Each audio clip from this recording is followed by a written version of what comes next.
Financial markets పై పట్టు సాధించాలనుకునే వాళ్ళు Revanth conduct చేసే వెబినార్ కోసం ఈ నెంబర్ కి కాల్ చేయండి.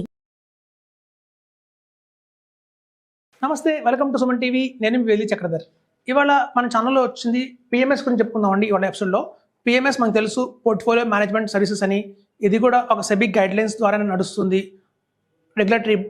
సో మనకేంటంటే పిఎంఎస్లో వచ్చి మనకు ఆప్షన్స్ చాలా ఉంటాయండి. ముఖ్యంగా 3 ఆప్షన్స్ ఉన్నాయి. అవి ఏంటంటే చూద్దాం ఇవాళ. ఒకటైతే మ్యూచువల్ ఫండ్ ఆప్షన్ ఉంటుందండి. అంటే పిఎంఎస్లో ఎవరైతే కన్సర్వేటివ్ కావాలి అనుకుంటారో వాళ్ళు కేవలం మ్యూచువల్ ఫండ్స్ కూడా తీసుకోవచ్చు. సో పిఎంఎస్లో కంప్లీట్గా ఒక 5 మ్యూచువల్ ఫండ్స్ అనేది ఇవ్వడం జరుగుతుంది.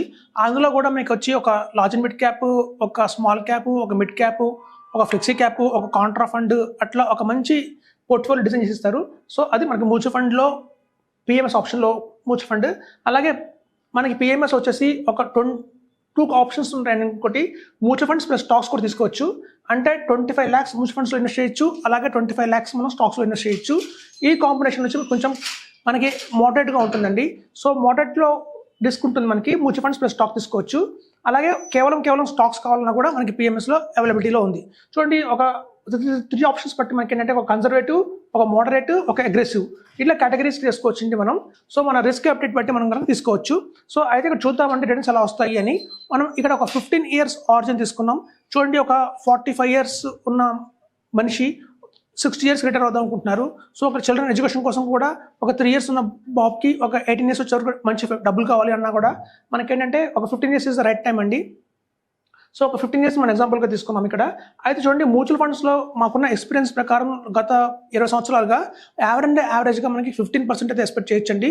సో మీరు ఏ అడ్వైజర్ అడిగినా కూడా చెప్పేది అదే, 15% ఇస్ డిసెంట్ రిటర్న్ అంటే చెప్తారు మ్యూచువల్ ఫండ్స్లో. మనకి ఇందులో కూడా మ్యూచువల్ ఫండ్స్లో కనుక 15% కనుక తెచ్చుకుంటే, మనం కనుక 50 lakhs ఇన్వెస్ట్ చేస్తే పిఎంఎస్లో 50 lakhs మినిమం ఇన్వెస్ట్మెంట్ కాబట్టి మనకు వచ్చేటట్టు ఎంత అంటే 4 crores అండి, 4 crores. అలాగే ఎవరన్నా మ్యూచువల్ ఫండ్స్ ప్లస్ స్టాక్స్ కాంబినేషన్లో కనుక పిఎంఎస్ తీసుకుంటే వాళ్ళకి అత్యధికంగా మనకి 20% రిటర్న్ అయితే చూస్తున్నాం. అదే 15 years టెన్యూర్లో.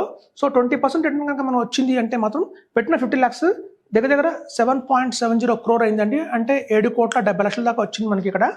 అలాగే పూర్తిగా స్టాక్స్ మీదే ఇన్వెస్ట్ చేద్దాము, మనకి మ్యూచువల్ ఫండ్స్ అనేది వద్దు అనుకుంటే మాత్రం అత్యధికంగా 25% CAGR వచ్చే అవకాశం ఉందండి. సో ఇట్లా కనుక మనం పిఎంఎస్లో 25% CAGR కనుక జనరేట్ చేసుకుంటే ఆ 15 yearsలోనే 50 lakhsకి గాను మనకి 14.21 crore వస్తుందండి. సో ఇక్కడ చూడండి, మనం సాధారణంగా డైరెక్ట్గా మనం మ్యూచువల్ ఫండ్స్లో ఇన్వెస్ట్ చేసుకున్నా లేదా పిఎంఎస్ ద్వారా కనుక మంచి మ్యూచువల్ ఫండ్లో ఇన్వెస్ట్ చేసినా కూడా మనకి ఆన్ యావరేజ్ వచ్చేది 15 yearsకి 4 crores అయితే, అదే మనం స్టాక్స్ మీద ఇన్వెస్ట్ చేసేది 14.21 crore అండి. అంటే దగ్గర 10 కోట్ల అత్యధిక లాభం మనకి పిఎంఎస్ ద్వారా స్టాక్స్లో వస్తున్నాయి. ఇప్పుడు చూడండి, మనకి వారన్ బఫెట్ అనుకోవచ్చు, లేదంటే మన రాకెట్ జింజన్వాలా కావచ్చు, వీళ్ళందరూ కూడా మ్యూచువల్ ఫండ్స్ చేసి కొట్టేసార్లు అవ్వలేదండి, ఎస్ఐపిఎస్ కొట్టేసార్లు అవ్వలేదు. ప్రాపర్గా ఏంటంటే స్టాక్స్ కొనుక్కున్నారు. ఒక మంచి క్వాలిటీ స్టాక్స్ కొనుక్కొని అవి కనుక మనం దీర్ఘకాలంలో వెయిట్ చేయగలిగితే మాత్రం ఇలాంటి అల్టిమేట్ రిటర్న్ అయితే మనం చూడొచ్చండి. ఇక్కడ చూడండి, మనం 25% CAGR చెప్తున్నాము. అంటే అది ఒక పిఎంఎస్ కాదండి. జనరల్గా మేము చేస్తుంటామంటే రెగ్యులర్గా ఎప్పుడైతే 50 lakhs కనుక ఇన్వెస్ట్మెంట్ చేస్తే మన దగ్గర పిఎంఎస్లో, ఎప్పుడైతే 1 crore అవ్వగానే అందులో 50 lakhs తీసి వేరే పిఎంఎస్కి వెళ్తాం. పిఎంఎస్లో కూడా మనకి చాలా వెరైటీస్ ఉంటాయండి. కొన్ని పిఎంఎస్లు ఏమో వాల్యూ మీద వర్క్ అవుతాయి, కొన్ని పిఎంఎస్లు ఏమో గ్రోత్ మీద పనిచేస్తాయి, కొన్ని పిఎంఎస్లు ఏమో మనకి మొమెంటం మీద వర్క్ అవుతాయి. సో కాబట్టి కొన్ని పిఎంఎస్లో మనకి మొమెంటం అలాగే గ్రోత్ వాల్యూ ఉంటుంది.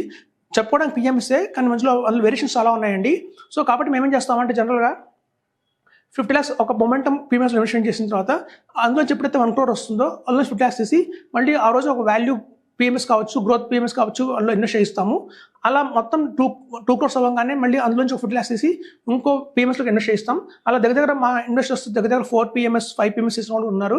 సో కనుక మనం పిఎంఎస్ కొంచెం అత్యధికంగా ఒక 2-3 PMS కావచ్చు, 5 PMS పెట్టుకుంటే మనకి మాక్సిమం మనకి లాంగ్ రన్లో 25% అయితే ఖచ్చితంగా వస్తుందండి. ఎందుకంటే మార్కెట్ సైకిల్స్ అలా ఉంటే మనం ముందు గెస్ చేయలేం, రొటేట్ అవుతూ ఉంటాయి. ఒక టైంలో వాల్యూ గ్రో అవుతుంది, ఒక టైంలో గ్రో అవుతుంది, అలాగే ఒక టైంలో మొమెంటం గ్రో అవుతుంది. సో అట్లాంటి కాంబినేషన్లో కనుక మనం ఉంటే కనుక 15 yearsలో డెఫినెట్గా అయితే ఇది సాధ్యం అవుతుందండి, 14.21 crores అనేది. సో కాబట్టి ఏంటంటే మనం చెప్పేది మ్యూచువల్ ఫండ్స్ కంటే కూడా ఎప్పుడైనా సరే గుర్తుంచుకోండి, పిఎంఎస్ స్టాక్స్ అది బెస్ట్ అని చెప్తాను. ఈ 15% CAGR కూడా ఎప్పుడు వస్తుంది మ్యూచువల్ ఫండ్స్లో అంటే, చాలామంది మా దగ్గర ఆఫీస్కి వస్తుంటారు. మా ఆఫీస్కి వాళ్ళు ఎగ్జిస్టింగ్గా పోర్ట్ఫోలియో చూపిస్తున్నారు మ్యూచువల్ ఫండ్స్లో.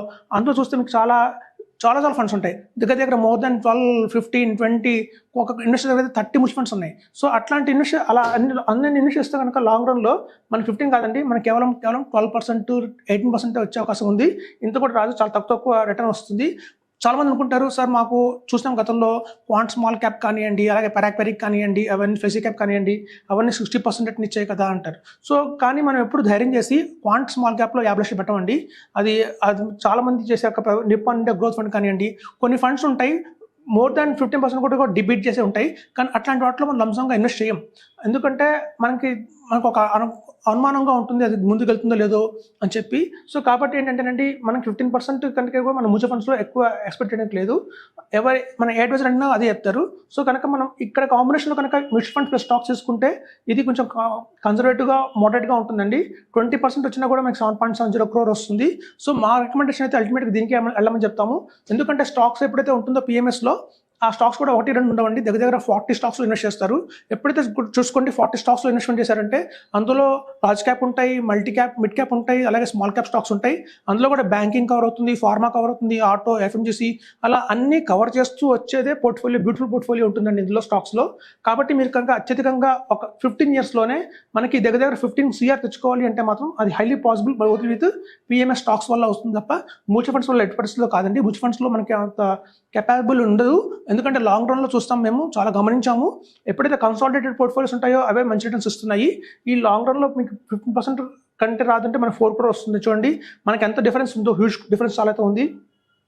ఇప్పుడు ఒక మంచి ఎగ్జాంపుల్ చెప్తానండి. ఇప్పుడు చూడండి, మనం ఏదన్నా వెజిటబుల్స్ తీసుకోండి, లైక్ బ్రింజాల్ కావచ్చు, టమాటా కావచ్చు, చూడగానే చెప్పొచ్చు అది కుళ్ళిపోయిన టమాటానా లేకపోతే మంచి బాగుందా లేదా అని. కానీ కొబ్బరికాయ చూసారా, కొబ్బరికాయ అలా కాదు, మనం కొడితే కానీ తెలియదు అది కుళ్ళిపోయిన కొబ్బరికాయ మంచి కొబ్బరికాయ అని. అలాగే మనం ఇన్వెస్ట్ చేసుకుంటున్నప్పుడు తెలియదు మన ఫ్యూచర్లో అంతటా వస్తుంది అని చెప్పి. మనం ఎప్పుడైతే 15 మెచ్యూరిటీ వచ్చిన తర్వాత, అంటే 15 years గడిచిన తర్వాత తెలుస్తుంది అరే మనం ఎన్ని కోట్లు నష్టపోయాము అని చెప్పి. కానీ 15 సంవత్సరాల తర్వాత మనం తెలుసుకుంటే కన్నా ఎన్ని కోట్లు నష్టపోయాము అని అదే ముందు తెలుసుకుంటే మనం కొంచెం రెక్టిఫై చేసుకోవచ్చు ఎర్రర్ని. కాబట్టి నేను చెప్పేది ఏంటంటే అత్యధికంగా చూడండి మనకి 14 crores వస్తున్నాయి ఇక్కడ. అదే టైంలో కనుక మనం మంచి PMSలో ఇన్వెస్ట్ చేస్తే ఇందులో కొంచెం తగ్గినా కూడా మనం ఒక 10 crores దాకా ఈజీ తెచ్చుకోవచ్చు. ఇప్పుడు చూడండి ఇక్కడ మనకు 4 crores మనం ఎక్స్పెక్ట్ చేసుకుంటున్నాం, కానీ ఈ 4 crores ప్లస్లో మనకి 3 crores 2 crores వచ్చిందంటే మనకు కొంచెం పరిస్థితి బాగుంటుందండి. ఇప్పుడు చూడండి మన ఎగ్జాంపుల్ చెప్తాను. ఇప్పుడు ఏమైనా స్టూడెంట్స్ ఉంటారు, ఆ స్టూడెంట్స్ మనం ఏం చెప్తామంటే మీరు 90% ఏం చేయండి, అట్లీస్ట్ 70 వస్తుందని చెప్తాం. లేదా 70% టార్గెట్ పెట్టుకుని ఏం చేయండి, మీకు 50% వస్తుందని చెప్తాం. అట్లాగే మనం ఎప్పుడైనా రిటర్న్స్ హైగా ఎక్స్పెక్ట్ చేయాలండి. అట్లీస్ట్ మనం 14 crores మనం కనుక టార్గెట్ పెట్టుకుంటే అట్లీస్ట్ మనం 10 crores చేతికి వస్తాయి. మనం పెట్టుకుంటే 4 crores అనుకోండి, మనకు వచ్చి 3 crores. After 15 years 3 crores value ఎంత ఉంటుందంటే అది కొంచెం తక్కువే ఉంటుంది, 1.5 crore ఉంటుంది. కాబట్టి నేను చెప్పేది ఏంటంటే మనం కనుక రియలైజ్ అయ్యి మన దగ్గర 50 lakhs కనుక ఉంది అంటే మాత్రం ఖచ్చితంగా మనం PMSకి వెళ్దామండి. సో మ్యూచువల్ ఫండ్స్ కంటే కూడా 50 lakhs మనకు మ్యూచువల్ ఫండ్స్లో కేవలం టార్గెట్ 50 lakhs అండి. వన్స్ 50 lakhs వచ్చింది మ్యూచువల్ ఫండ్లో అంటే మాత్రం ఆటోమేటిక్గా కనుక మనం జంప్ అయిపోతే మనకి రిటర్న్స్ వస్తాయి. ఇందులో చాలా మంది అపోహ ఉంది, PMSలో ఏదో మనకి చార్జెస్ ఎక్కువ ఉంటాయని, అలాగే PMSలో మనకి ప్రాఫిట్ షేరింగ్ ఉంటుందని. అలా ఉండదండి. PMSలో ప్రాఫిట్ షేరింగ్ ఏమి ఉండదు. మనకి 14.2 crore వచ్చిందంటే ఆ మొత్తం అకౌంట్ మన అకౌంట్లో క్రియేట్ అవుతుంది. సో కాబట్టి నేను చెప్పేది ఏంటంటే స్టాక్స్ తీసుకోండి. PMSలో stocks option is the best option. కాదు మాకు కొంచెం రిస్క్ తక్కువ తీసుకుందాము అంటే మాత్రం మ్యూచువల్ ఫండ్ స్టాక్స్ కాంబినేషన్ వెళ్ళిపోండి. కానీ 50 lakhs కనుక మీ దగ్గర ఎక్కువ ఉంది అంటే మాత్రం దీనికి అవాయిడ్ చేయడం బెటర్ అనిపిస్తుంది. థ్యాంక్స్ అండి.